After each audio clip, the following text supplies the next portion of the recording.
السلام علیکم ورحمۃ اللہ وبرکاتہ۔ نحمده ونصلی ونسلم علی حبیبہ الکریم، اما بعد فاعوذ باللہ من الشیطان الرجیم، بسم اللہ الرحمن الرحیم۔ ارأیت من اتخذ الہہ ہواہ افانت تکون علیہ وکیلا ام تحسب ان اکثرهم يسمعون او يعقلون انهم الا كالانعام بل هم اضل سبیلا۔ صدق اللہ مولانا العظیم وبلغنا رسولہ النبی الامین الکریم ونحن على ذلك لمن الشاہدین والشاکرین والحمد للہ رب العالمین۔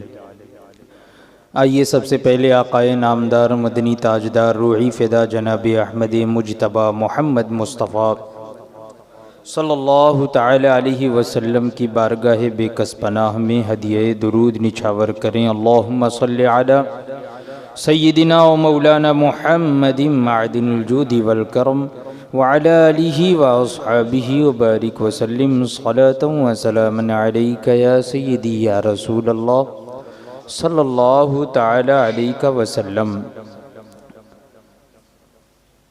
یہ الحمدللہ ہفتہ واری اس دینی نشست میں تمہید ایمان کا 9واں درس حضور سیدی اعلیٰ حضرت عظیم البرکت امام احمد رضا خان فاضل بریلوی قدس سرہ العزیز گستاخان رسول کا قلع قمع فرماتے اور ارشاد فرماتے ہیں کہ مسلمانوں، خاص اس بدگو اور اس کے ساتھیوں سے پوچھو، یعنی یہ جو گستاخ ہے، یہ جس نے حضور اکرم صلی اللہ تعالی علیہ وسلم کی شان میں گستاخی کی، گالی دی، تو یہ بدگو اور اس کے ساتھیوں سے پوچھو، ان پر خود ان کے اقرار سے قرآن عظیم کی یہ آیات چسپاں ہوئی یا نہیں۔ ان سے پوچھئے کہ قرآن کریم کی یہ جو آیتیں ہیں، ان گستاخوں سے پوچھئے، سوال کیجئے جن لوگوں نے معاذ اللہ حضور اکرم صلی اللہ تعالی علیہ وسلم کے علم کو چوپایوں سے ملایا، تو حضور اعلیٰ حضرت فرماتے ہیں کہ ان سے پوچھو کہ ان پر خود ان کے اقرار سے قرآن عظیم کی یہ آیات چسپاں ہوئی یا نہیں۔ کون سی آیتیں؟ فرماتے ہیں تمہارا رب عز و جل فرماتا ہے وَلَقَدْ ذَرَأْنَا لِجَهَنَّمَ كَثِيرًا مِّنَ الْجِنِّ وَالْإِنسِ لَهُمْ قُلُوبٌ لَا يَفْقَهُونَ بِهَا وَلَهُمْ أَعْيُنٌ لَا يُبْصِرُونَ بِهَا وَلَهُمْ آذَانٌ لَا يَسْمَعُونَ بِهَا أُولَئِكَ كَالْأَنْعَامِ بَلْ هُمْ أَضَلُّ أُولَئِكَ هُمُ الْغَافِلُونَ، جس کا ترجمہ ہے کہ اور بے شک ضرور ہم نے جہنم کے لیے پھیلا رکھے ہیں بہت سے جن اور آدمی، ان کے وہ دل ہیں جن سے حق کو نہیں سمجھتے، یعنی ان کا دل ایسا ہے کہ اس سے وہ حق کو نہیں سمجھتے، تو انہی لوگوں کے لیے جہنم کو ہم نے پھیلا رکھا ہے۔ اور وہ آنکھیں جن سے حق کا راستہ نہیں سوجھتے، یعنی ان کی آنکھیں ایسی ہیں کہ انہیں حق کا راستہ نہیں دکھتا، اور ان کے دل ایسے ہیں کہ جن سے وہ حق کو نہیں سمجھتے، اور وہ کان جن سے حق بات نہیں سنتے، یعنی نہ ہی دل سے سمجھتے ہیں حق کو، نہ ہی آنکھوں سے حق کو دیکھتے ہیں، اور نہ ہی کانوں سے حق کو سنتے ہیں، تو وہ چوپایوں کی طرح ہیں بلکہ ان سے بھی بڑھ کر بہکے ہوئے وہی لوگ غفلت میں پڑے ہیں۔ یہ قرآن کریم کی آیت کریمہ کا ترجمہ ہے کہ ایسے لوگ کس کی طرح ہیں؟ وہ چوپایوں کی طرح ہیں بلکہ ان سے بھی بڑھ کر بہکے ہوئے، چوپایوں سے بھی بڑھ کر یہ لوگ کمتر ہیں، ان سے بھی بڑھ کر بہکے ہوئے ہیں وہی لوگ غفلت میں پڑے۔ یہ آیت ان گستاخ رسول پر چسپا اور فرماتا ہے، یعنی اللہ تبارک و تعالی فرماتا ہے قرآن کریم میں کہ ارأیت من اتخذ الہہ ہواہ افانت تکون علیہ وکیلا ام تحسب ان اکثرهم یسمعون او یعقلون انہم الا کالانعام بل ہم اضل سبیلا۔ بھلا دیکھ تو جس نے اپنی خواہش کو اپنا خدا بنا لیا، تو کیا تو اس کا ذمہ لے گا؟ یا تجھے گمان ہے کہ ان میں بہت سے کچھ سنتے یا عقل رکھتے ہیں؟ وہ تو نہیں مگر جیسے چوپائے، بلکہ وہ تو ان سے بھی بڑھ کر گمراہ ہیں۔ یعنی یہ بھی انہی لوگوں سے متعلق یہ آیت کریمہ ہے جو لوگ حق واضح ہونے کے بعد بھی سمجھتے نہیں ہیں، یعنی قبول نہیں کر رہے ہیں۔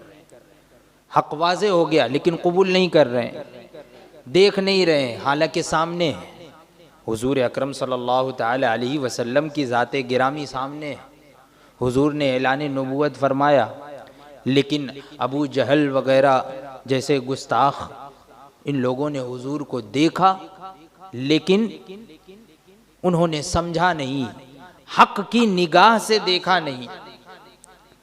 تو ان لوگوں کے لیے یہ آیت کریمہ ہے کہ وہ تو نہیں مگر جیسے چوپائے، یعنی یہ چوپایوں کی طرح ہیں بلکہ وہ تو ان سے بھی بڑھ کر گمراہ ہیں۔ یعنی ایسے کفار یہ چوپایوں سے بھی بڑھ کر گمراہ ہیں۔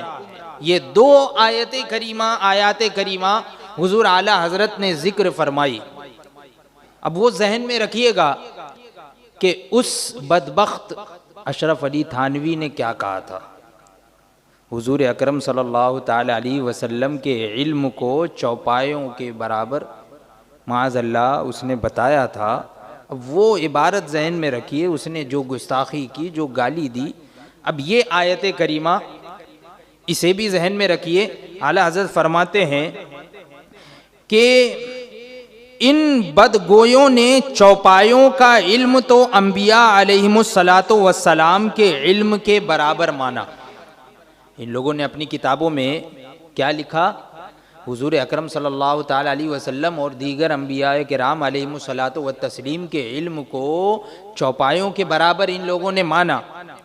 اب ان سے پوچھئے کیا تمہارا علم انبیاء یا خود حضور سید الانبیاء علیہ وآلہ السلام کے برابر ہے؟ ان سے پوچھئے کہ تمہارا علم کسی بھی نبی کے برابر ہے یا حضور اکرم صلی اللہ تعالی علیہ وسلم کے برابر ہے تمہارا علم؟ ظاہر اس کا دعویٰ نہ کریں گے، یعنی ظاہر تو ایسا ہی لگتا ہے، یعنی ہم جب یہ سوال کریں گے تو وہ یہی جواب دیں گے، ظاہراً یہی جواب دیں گے کہ نہیں، ان کا علم جو ہے الگ ہے۔ ظاہر تو یہی ہے کہ وہ اس کا دعویٰ نہ کریں گے، اور اگر کہہ بھی دیں کہ ہاں ہمارے برابر ہے علم میں، جو ہے وہ نبی بلکہ حضور سید الانبیاء علیہ السلام یہ سب جو ہیں وہ ہمارے برابر ہیں، تو فرماتے ہیں اگر کہہ بھی دیں کہ جب چوپایوں سے برابر کر دی آپ تو دو پائے ہیں، یعنی وہ کوئی بڑی بات نہیں ہے، کہہ بھی سکتے ہیں، وہ کوئی دور کی بات نہیں ہے، بڑی بات نہیں ہے۔ جب حضور کے علم کو ان لوگوں نے چوپایوں کے برابر بتا دیا معاذ اللہ، تو وہ گستاخ تو خود انسان ہے، دو پیر والا ہے، چوپائے کا مطلب چار پیر والے، تو جب چوپایوں کے برابر کر لیا تو وہ تو انسان ہے، تو کوئی دور کی بات نہیں ہے، وہ کہہ بھی سکتا ہے کہ ہاں برابر کیا بلکہ میں زیادہ ہوں، اس طرح بھی کہہ سکتا ہے، کیونکہ اس نے حضور کے علم کو چوپایوں کے برابر جب کہہ دیا تو حضور اعلیٰ حضرت فرماتے ہیں کہ کوئی بعید بات نہیں ہے، کیونکہ وہ جب چوپایوں کے برابر اس نے بتا دیا حضور کے علم کو، اور وہ خود تو 2 پائے یعنی انسان ہے، 2 پیر والا ہے یعنی انسان ہے، اور ظاہر ہے سب ہر کوئی جانتا ہے کہ انسان جو ہے وہ چوپایوں سے زیادہ جانتا ہے، تو کوئی بعید بات نہیں ہے کہ وہ یہ بھی مان لے کہ ہاں مجھے حضور سے زیادہ علم ہے۔ تو فرماتے ہیں کہ اگر کہہ بھی دیں کہ جب چوپایوں سے برابری کر دی، آپ تو 2 پائے ہیں، برابری مانتے کیا مشکل ہے، یعنی کوئی مشکل بات نہیں ہے، کوئی دور کی بات نہیں ہے، مان بھی سکتے ہیں۔ تو یوں پوچھئے تمہارے استادوں، پیروں، ملاؤں میں کوئی بھی ایسا گزرا جو تم سے علم میں زیادہ ہو یا سب ایک برابر ہو؟ ان سے یہ پوچھئے کہ تمہارے جو بھی پیر ہیں، استاد ہیں، ملا جی ہیں، جو بھی ہیں، کوئی بھی کیا تمہارے علم میں ایسا ہے، کوئی بھی ایسا گزرا ہے کہ جو تم سے علم میں زیادہ ہو یا سب تم لوگ برابر ہو؟ یعنی تمہارے استاد بھی علم میں تمہارے برابر ہیں، تمہارے پیر بھی علم میں تمہارے برابر ہیں، سب کوئی برابر ہے یا زیادہ بھی ہے؟ کوئی ہے ایسا کہ جو علم میں زیادہ ہو؟ آخر کہیں تو فرق نکالیں گے، یعنی کہیں تو وہ فرق ذرا سا تو نکالیں گے کہ ہاں تھوڑا سا فرق ہے، تھوڑا تو وہ زیادہ ہوں گے ہی، ہمارے استاد ہیں تو علم میں تو وہ زیادہ ہوں گے، یا ہمارے پیر ہیں تو تھوڑا زیادہ ہوں گے، کہیں تو فرق نکالیں گے۔ اعلیٰ حضرت فرماتے ہیں کہ آخر کہیں تو فرق نکالیں گے، تو ان کے وہ استاد وغیرہ تو ان کے اقرار سے علم میں چوپایوں کے برابر ہوئے، یعنی پہلے ہی وہ اقرار کر چکے کتاب میں کیا کہ سب کا علم کس کے برابر ہے؟ چوپایوں کے برابر ہے، چاہے وہ نبی ہو کہ غیر نبی ہو، سب کا علم چوپایوں کے برابر ہے۔ تو پہلے وہ اقرار کر چکے کہ ہمارے استاد کا بھی علم چوپایوں کے برابر ہے، ان کے اقرار وہ پہلے ہی اقرار کر چکے ہیں اپنی کتاب میں، اپنی تحریر میں، کہ ہمارے استاد کا بھی علم چوپایوں کے برابر ہے، اور یہ ان سے علم میں کم ہے، یعنی اب یہ قبول بھی کر رہا ہے کہ ہاں استاد سے تو میں کم ہوں، اپنے استاد سے علم میں کم ہوں، اور سب لوگوں کے بارے میں یعنی استاد کے بارے میں بھی یہ پہلے ہی قبول کر چکا ہے کہ یہ چوپایوں کے برابر ہے، اور اب یہ بھی اقرار کر رہا ہے کہ میں اس سے تھوڑا کم ہوں۔ فرماتے ہیں کہ اور یہ ان سے علم میں کم ہے، جبھی تو ان کی شاگردی کی، ورنہ شاگردی کیوں کرتا؟ شاگردی کیوں کی بھائی؟ استاد کسی کو کیوں بنایا جاتا ہے؟ وہ علم میں زیادہ ہوتا ہے تبھی تو استاد بنایا جاتا ہے۔ اب جب تم نے کسی شخص کو اپنا استاد مانا، استاد بنایا، تو یہ تو بالکل ظاہر ہے اس کو ماننا ہی پڑے گا کہ وہ استاد مجھ سے علم میں زیادہ ہے، اور وہ استاد کس کے برابر ہے؟ پہلے ہی اس نے اقرار کر لیا ہے کہ چوپایوں کے برابر ہے علم میں، تو اب یہ اس سے کم ہوا؟ تو اعلیٰ حضرت فرماتے ہیں، دیکھیں کس طریقے سے گرفت فرما رہے ہیں اس کے، ہر طریقے سے اعلیٰ حضرت نے سمجھانے کی کوشش کی ان گستاخوں کو، یوں ہی ان پر کفر کا فتویٰ نہیں صادر فرمایا، بلکہ ہر طریقے سے انہیں سمجھانے کی کوشش کی، لیکن ان لوگوں نے ایک نہ سنی، اور اپنی باتوں پر، اپنی گستاخیوں پر، اپنی گالیوں پر وہ اڑے رہے، تب جا کر حضور سیدی اعلیٰ حضرت نے ان پر کفر کا فتویٰ صادر فرمایا۔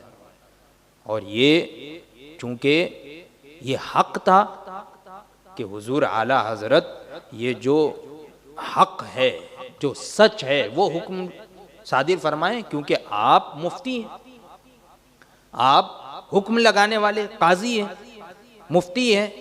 اگر آپ کفر کا فتویٰ نہ لگاتے تو پکڑ کس کی ہوتی؟ اعلیٰ حضرت کی ہوتی یا نہیں؟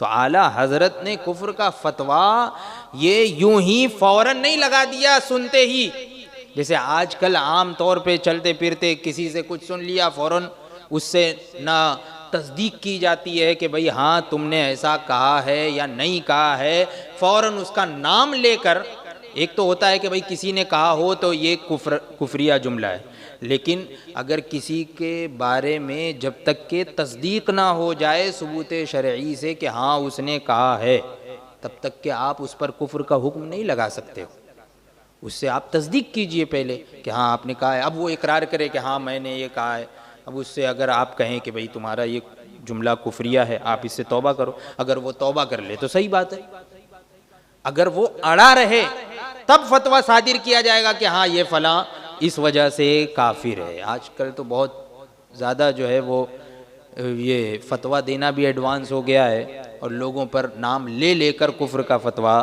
اور حکم لگاتے رہتے ہیں۔ اس سے بھی بچنا چاہیے۔ اعلیٰ حضرت نے بڑی احتیاط فرمائی، ہر طریقے سے سمجھانے کی کوشش کی۔ دیکھیے کس طریقے سے فرماتے ہیں، تو ان کے وہ استاد وغیرہ ان کے اقرار سے علم میں چوپایوں کے برابر ہوئے، اور یہ ان سے علم میں کم ہیں، جبھی تو ان کی شاگردی کی، اور جو ایک مساوی سے کم ہو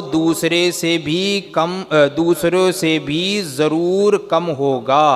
تو یہ حضرات خود اپنی تقریر کی روح سے چوپایوں سے بڑھ کر گمراہ ہوئے۔ یعنی جو ایک برابری سے کم ہو، یعنی اس نے پہلے کیا کہا تھا کہ چوپایوں کے برابر، اور اپنے آپ کو اب اس نے یہاں پہ اپنی بات سے اب اس کو ماننا پڑے گا کہ میں اس سے کم ہوں اپنے استاد سے، اور استاد کو مان لیا چوپایوں کے برابر یعنی مساوی برابر، اور یہ اس سے کم ہے۔ تو جب اس سے کم ہے تو دوسروں سے بھی کم ہوا یا نہیں؟ یعنی چوپائے سے بھی کم ہوا یا نہیں؟ اپنے استاد کے علم کو کس کے برابر مانا؟ چوپائے کے برابر۔ اس کا مطلب یہ ہوا کہ اس کے استاد کا علم اور چوپائے کا علم دونوں برابر، اور یہ ہے شاگرد، اس کا علم اپنے استاد سے کم، تو چوپائے سے بھی کم ہوا یا نہیں؟ چوپائے سے بھی کم ہوا نا، چوپائے کے برابر اس کے استاد کا علم، تو اس کا علم مساوی میں جس سے بھی کم ہوگا تو سب سے کم ہوگا، تو جب استاد سے کم ہے تو چوپائے سے بھی کم ہوگا۔ وہی اعلیٰ حضرت فرما رہے کہ جو ایک مساوی سے کم ہو، یعنی ایک برابری والے سے کم ہو، تو دوسرے سے بھی ضرور کم ہوگا، یعنی چوپائے سے بھی تو اب ضرور کم ماننا پڑے گا۔ تو یہ حضرات خود اپنی تقریر کی روح سے چوپایوں سے بڑھ کر گمراہ ہوئے، اور ان آیتوں کی مصداق ٹھہرے۔ یعنی یہ جو ابھی آیت کریمہ پیش کی گئی، یہ اللہ تبارک و تعالی نے جن لوگوں کے بارے میں ارشاد فرمایا کہ یہ چوپایوں سے بھی بڑھ کر گمراہ ہے، چوپایوں سے بھی بدتر ہے، تو خود اس نے قبول کر لیا کہ ہاں ہم چوپایوں سے بدتر ہے۔ خود اس نے اپنی عبارت سے ہی قبول کر لیا کہ چوپایوں کے برابر اگر مان لیا اپنے استاد کو تو یہ کمتر ہوا، تو چوپایوں سے بھی کمتر اور بدتر ہوا یا نہیں؟ تو یہ ان آیتوں کے مصداق ٹھہرے۔ کذالک العذاب ولعذاب الآخرۃ اکبر لو کانوا یعلمون، ایسا ہی اللہ کا عذاب ہے، کذالک العذاب ولعذاب الآخرۃ اکبر، اور بے شک آخرت کا عذاب یہ سب سے بڑا ہے۔ لو کانوا یعلمون، اگر یہ جانتے، انہیں اگر علم ہوتا، معلوم ہوتا، تو آخرت کا عذاب تو بہت بڑا ہے۔ تو ایسے ہی انہی لوگوں کے لیے عذاب ہے جو خود اپنی عبارتوں سے، اپنے قول سے، یہ اپنے آپ کو جانوروں سے اور چوپایوں سے بدتر بتا رہے ہیں، اور قرآن پاک میں کن لوگوں سے متعلق آیا کہ وہ چوپایوں سے بدتر ہیں؟ کفار و مشرکین کے بارے میں آیا، کافروں کے بارے میں آیا۔ تو یہ اپنے آپ کو چوپایوں سے بدتر خود ہی تو ان آیتوں کے مصداق ہو گئے۔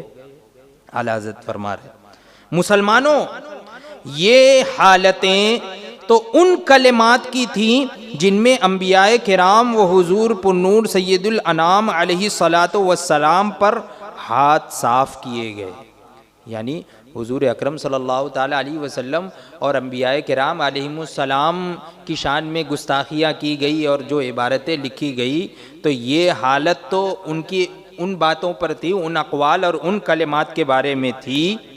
پھر ان عبارات کا کیا پوچھنا جن میں اصالتاً، یقیناً، بالقصد، ارادتاً، قصداً، جان بوجھ کر رب العزت عز جلالہ کی عزت پر حملہ کیا گیا ہو۔ یعنی یہ تو بات تھی کہ انہوں نے حضور اکرم صلی اللہ علیہ وسلم اور انبیاء کرام علیہم السلام کے گستاخی میں ان کے خلاف جو عبارتیں لکھی ہے تو ان کی حالت تھی، اور جو ان لوگوں نے اللہ تبارک و تعالیٰ کی شان میں جو گستاخیاں کی ہے تو پھر اس کا حال تو اس سے بھی بڑھ کر۔ یہ تو ایسے لوگوں کی حالت، یہ کس کے بارے میں کہ جو حضور کی شان میں گستاخی کی۔ تو فرماتے ہیں کہ جن لوگوں نے جن میں ان عبارات کا کیا پوچھنا، وہ عبارتیں اس کا کیا کہ جن میں اصالتاً بالقصد یعنی جان بوجھ کر، قصداً یقیناً اللہ تبارک و تعالیٰ کی عزت پر حملہ کیا گیا ہو، خدارا انصاف، خدا کے لیے انصاف، آپ انصاف کیجئے، پڑھنے والوں سننے والوں آپ انصاف سے بتاؤ، انصاف کے ساتھ آپ یہ فیصلہ کرو، بتاؤ خدا کے لیے۔ کیا جس نے کہا کہ میں نے کب کہا ہے کہ میں وقوع کذب باری کا قائل نہیں ہوں، یعنی یہ کسی نے فتویٰ پوچھا تھا، رشید احمد گنگوہی سے کسی نے فتویٰ پوچھا تھا، اور فتوے میں اس نے یہ کہا کہ ایک شخص ہے، اس نے ایسا کہا، کیسا کہا؟ اس نے یہ کہا کہ میں نے کب کہا، میں کب کہہ رہا ہوں، میں نے کب کہا کہ میں وقوع کذب باری کا قائل نہیں ہوں، یعنی اللہ تبارک و تعالیٰ کے جھوٹ کے واقع ہونے کا قائل نہیں ہوں، میں ایسا نہیں بول رہا ہوں۔ یعنی کیا مطلب؟ یعنی میں اللہ تعالیٰ کے جھوٹ کے واقع ہونے کا قائل ہوں، یہ کسی نے کہا ایسا، تو اس کے بارے میں فتویٰ پوچھا گیا رشید احمد گنگوہی سے کہ کوئی شخص ایسا کہہ رہا ہے کہ میں اللہ تبارک و تعالیٰ کے جھوٹے ہونے کا قائل ہوں، یعنی میں نے یہ کب کہا کہ وقوع کذب باری کا قائل نہیں، میں وقوع کذب باری کا قائل نہیں ہوں، میں ایسا نہیں کہہ رہا ہوں، یہ مطلب ہے۔ کیا مطلب؟ یعنی اللہ تعالیٰ کے جھوٹا ہونے کا میں قائل ہوں، یہی مطلب ہوا نا، اس کا مطلب یہی ہوا۔ اب دیکھیے، یعنی وہ شخص اس کا قائل ہے کہ خدا بالفعل جھوٹا ہے، جھوٹ بولا، جھوٹ بولتا ہے، وقوع کذب باری، وقوع کا مطلب ہوتا ہے واقع ہونا، کذب کا مطلب ہوتا ہے جھوٹ، اور باری تعالیٰ اللہ تبارک و تعالیٰ، یعنی اللہ تبارک و تعالیٰ کے لیے جھوٹ کو ثابت ماننا، بلکہ وقوع کا مطلب کیا ہوتا ہے؟ یعنی واقع ہونا، تو اس نے بالفعل کا مطلب یہ ہوتا ہے کہ اللہ تعالیٰ جھوٹ بولتا رہتا ہے، بالفعل کا مطلب یہ ہوتا ہے، ایک ہوتا ہے بالامکان اور ایک ہوتا ہے بالفعل، ایک بالقوہ بھی ہوتا ہے۔ بالقوہ کا مطلب یہ ہوتا ہے کہ وہ ایسا کر سکتا ہے لیکن کر نہیں رہا ہے، ابھی کر نہیں رہا ہے، جیسے کہ مثال کے طور پہ میں جو ہے وہ لکھتا ہوں، میں کاتب ہوں، یعنی میں لکھتا ہوں لیکن ابھی لکھ نہیں رہا ہوں، تو میں ابھی بالفعل لکھ نہیں رہا ہوں لیکن میں لکھنے والا ہوں بالقوہ، یعنی میرے اندر یہ طاقت ہے کہ میں لکھ سکتا ہوں، تو اس کو بولتے ہیں بالقوہ، یعنی ابھی نہیں ہو رہا ہے لیکن کبھی تو میں ایسا کر سکتا ہوں۔ اور ایک ہوتا ہے بالفعل، یعنی میں ابھی اگر لکھ رہا ہوں تو یہ ہوا بالفعل، میں ابھی لکھ رہا ہوں تو یہ میرا کاتب ہونا ہوا بالفعل۔ تو یہاں پر حضور اعلی حضرت فرماتے ہیں کہ وہ شخص اس کا قائل ہے کہ خدا بالفعل جھوٹا ہے، یعنی ابھی جھوٹا ہے، جھوٹ بولا، جھوٹ بولتا ہے، یعنی پہلے بھی جھوٹ بولا اور بولتا ہے، آگے بھی بولے گا، اور ابھی بھی جھوٹا ہے معاذ اللہ، یہ ایسا کسی نے کہا، تو اس شخص کے کہنے کا مطلب یہ تھا۔ اس کی نسبت یہ فتویٰ دینے والا، یعنی یہ فتویٰ جو ہے رشید احمد گنگوہی نے دیا تھا، اسی سے متعلق، یعنی کسی نے پوچھا تھا کہ ایسا کوئی کہے کہ میں اللہ تبارک و تعالیٰ کے جھوٹا ہونے کا قائل ہوں، کوئی یہ کہے، تو اس سے متعلق کوئی کسی نے حکم پوچھا، فتویٰ پوچھا کہ اس سے متعلق کیا حکم ہے، تو اعلیٰ حضرت فرما رہے ہیں کہ اس کی نسبت یہ فتویٰ دینے والا کہ اگرچہ اس نے تاویل آیات میں خطا کی، یعنی اگرچہ اس نے آیات کریمہ میں کسی کی تعویل میں، یعنی کسی کا معنی سمجھنے میں جو ہے نا اس نے غلطی کی ہے، خطا کی، مگر تاہم اس کو کافر یا بدعتی ضال کہنا نہیں چاہیے۔ کیا حکم دیا؟ کہ پھر بھی اسے نہ کافر کہا جائے گا، نہ ضال یعنی نہ گمراہ کہا جائے گا، نہ بدعتی کہا جائے گا۔ یہ فتویٰ دیا رشید احمد گنگوئی۔ یعنی کسی نے کہا کہ اللہ تبارک و تعالیٰ جھوٹ بول سکتا ہے، میں اس کا قائل ہوں کہ جھوٹ بولتا ہے، بول سکتا ہے نہیں بلکہ جھوٹ بولتا ہے، اس کا قائل کوئی ہے، اور اس سے متعلق یہ فتویٰ صادر کر رہا ہے رشید احمد گنگوئی کیا کہ اس نے جو ہے وہ آیت سمجھنے میں کچھ غلطی کی ہے اگرچہ، لیکن اس کو نہ کافر کہا جائے گا، نہ گمراہ کہا جائے گا، نہ بدعتی کہا جائے گا، کچھ نہیں کہا جائے گا۔ جس نے کہا کہ اس کو کوئی سخت کلمہ نہ کہنا چاہیے، جس نے کہا کہ اس میں تکفیر علماء سلف کی لازم آتی ہے، تکفیر علماء سلف کی لازم آتی ہے، یعنی اس نے یہ بھی کہا کہ اس کو جو ہے کوئی سخت جملہ نہ کہا جائے، یعنی کافر وغیرہ نہ کہا جائے رشید احمد گنگوئی نے، اور یہ بھی کہا کہ اگر اس کو ہم کافر کہیں گے نا تو ہمارے جو اسلاف ہیں، جو علماء کرام، ان کی بھی تکفیر لازم آ جائے گی، یعنی اس کے بقول معاذ اللہ ہمارے جو اسلاف ہیں انہوں نے بھی معاذ اللہ اللہ تعالیٰ کو کسی نے جھوٹا کہا ہے اس کے بقول، تبھی تو یہ کہہ رہا ہے کہ اگر ہم اس کو کافر کہیں گے تو اس کی وجہ سے اسلاف کو بھی کافر کہنا پڑے گا۔ دیکھیے تو فرمایا جس نے کہا کہ اس میں تکفیر علماء سلف کی لازم آتی ہے، حنفی شافعی پر طعن و تضلیل نہیں کر سکتا،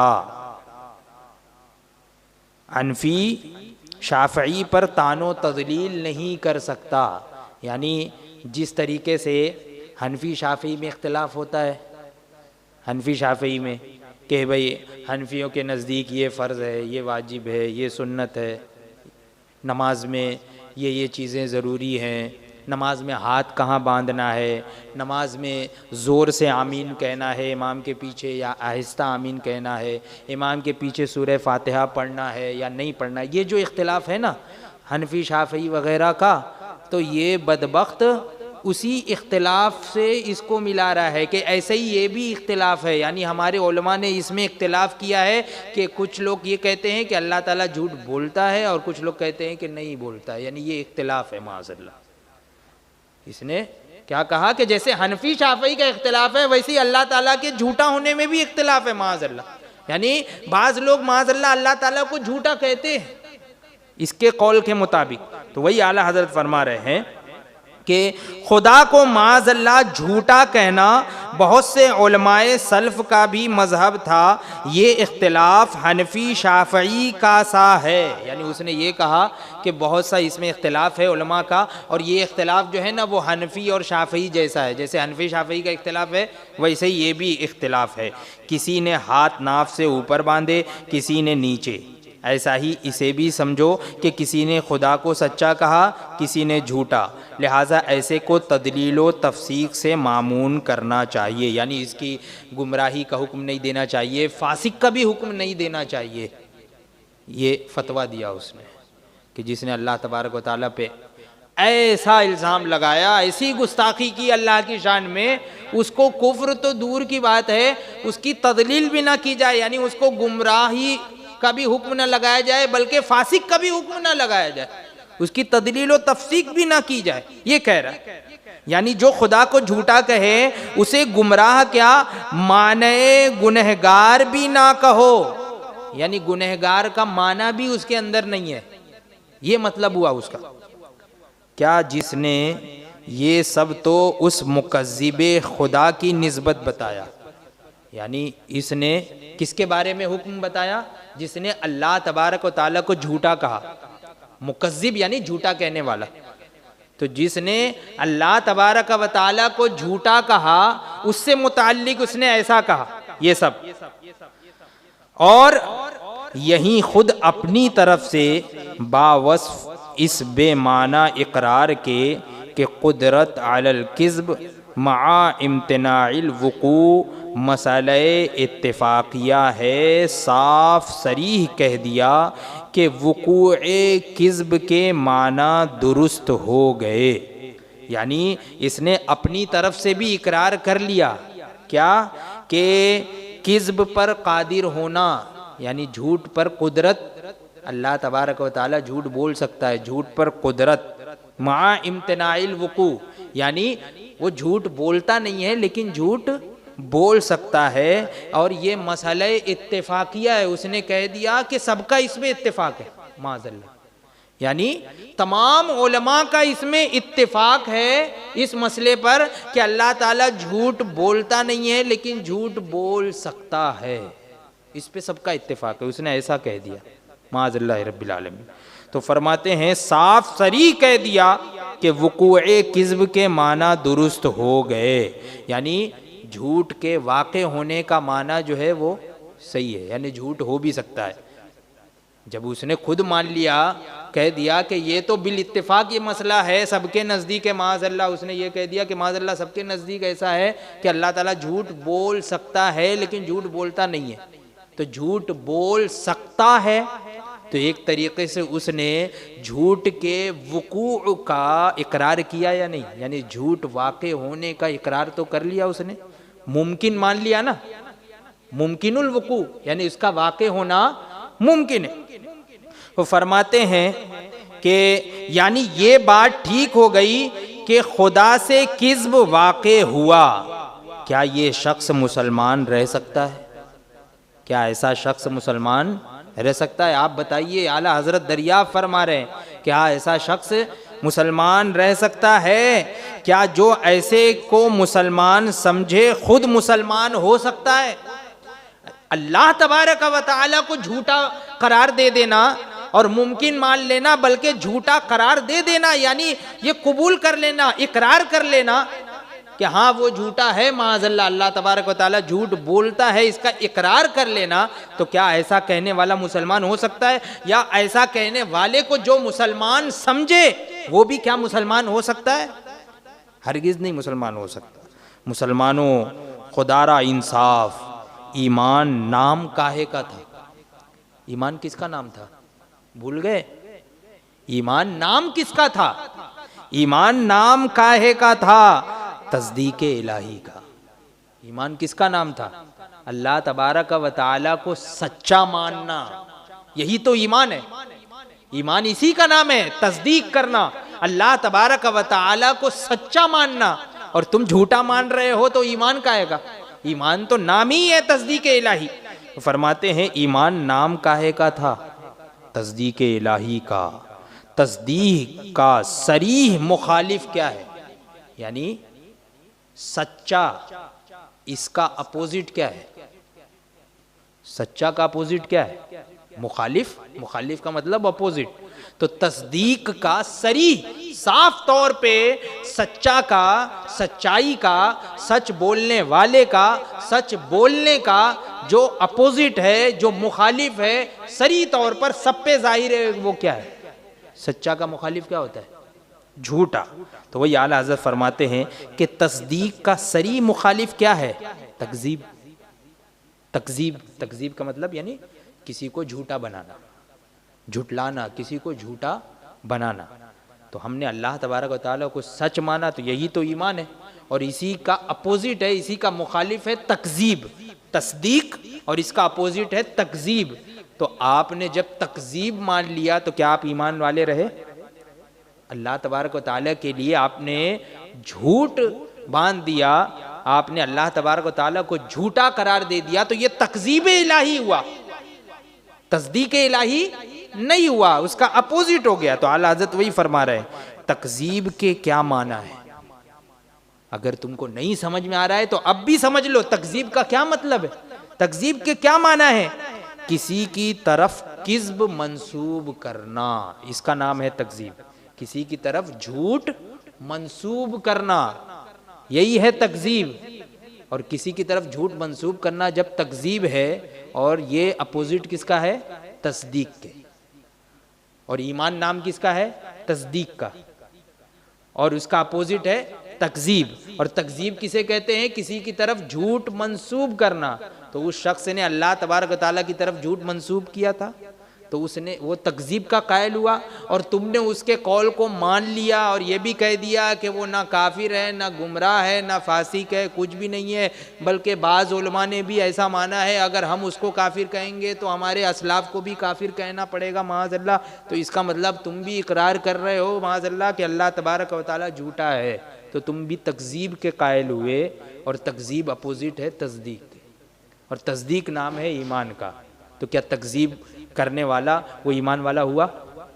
نہیں ہوا۔ تو وہی اعلیٰ حضرت سمجھا رہے ہیں کہ تکذیب کے کیا معنی ہے، کسی کی طرف کذب منسوب کرنا، جب صراحتاً خدا کو کاذب کہہ کر بھی ایمان باقی رہے، تو خدا جانے ایمان کس جانور کا نام ہے؟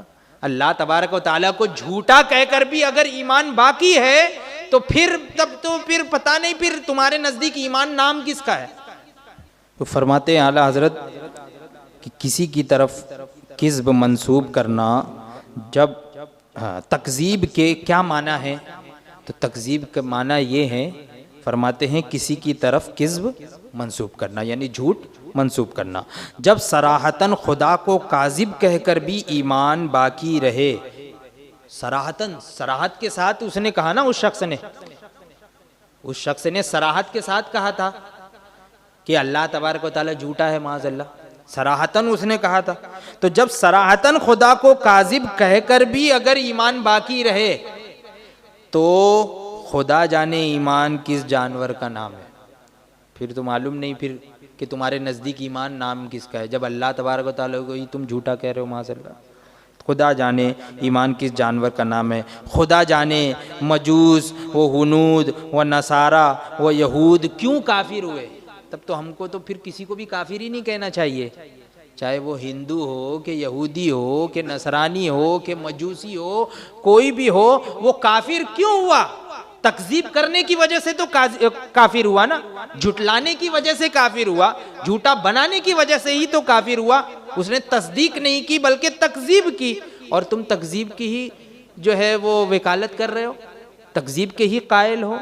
تو وہی اعلیٰ حضرت فرما رہے ہیں کہ خدا جانے مجوس و ہنود و نصارہ و یہود کیوں کافر ہوئے، ان میں تو کوئی صاف صاف اپنے معبود کو جھوٹا بھی نہیں بناتا۔ وہ لوگ تو اپنے معبود کو جھوٹا بھی نہیں بناتے ہیں، جن کو پوجتے ہیں، پوجا کرتے ہیں جن کی اپنے معبودان باطل، تو وہ ان میں سے کوئی بھی جھوٹا بھی نہیں بتاتا۔ ہاں، معبود برحق کی باتوں کو یوں نہیں مانتے کہ انہیں اس کی باتیں ہی نہیں جانتے یا تسلیم نہیں کرتے، یعنی وہ اللہ تبارک و تعالیٰ کے کلام کو نہیں مانتے، تسلیم نہیں کرتے، یا تو پھر ان کا دل جو ہے وہ سمجھتے نہیں ہے، جیسا کہ قرآن پاک کی آیت ابھی میں نے پڑھی۔ تو اعلیٰ حضرت فرماتے ہیں کہ یا تو جانتے نہیں یا تسلیم نہیں کرتے۔ ایسا تو دنیا کے پردے پر کوئی کافر سا کافر بھی شاید نہ نکلے کہ خدا کو خدا مانتا، اس کے کلام کو اس کا کلام جانتا، اور پھر بے دھڑک کہتا ہو کہ اس نے جھوٹ کہا۔ کوئی ایسا ہے دنیا میں؟ کسی کو بتا سکتے ہو؟ کوئی کافر سے کافر بھی ہو، ایک دم سڑا ہوا کافر بھی ہو اگر، تو وہ یہ نہیں، وہ اپنے خدا کو خدا کہہ رہا ہے، خدا کی باتوں کو خدا کی بات مان رہا ہے، اور پھر بعد میں دھڑلے سے یہ بھی کہہ رہا ہے کہ نہیں وہ جھوٹا ہے۔ کوئی ایسا کافر کہتا ہے؟ کافر بھی نہیں کہتا ہے۔ اور تم جو ہے وہ اللہ تبارک و تعالیٰ پر ایمان لانے کا دعویٰ کرتے ہو اور اللہ کو ہی جو ہے وہ جھوٹا قرار دے رہے ہو۔ اس سے وقوع کذب کے معنی درست ہو گئے۔ غرض کوئی ذی انصاف شک نہیں کر سکتا کہ ان تمام بدگویوں یعنی گستاخوں نے منہ بھر کر اللہ و رسول کو گالیاں دی ہیں۔ اب یہی وقت امتحان الہی کا ہے۔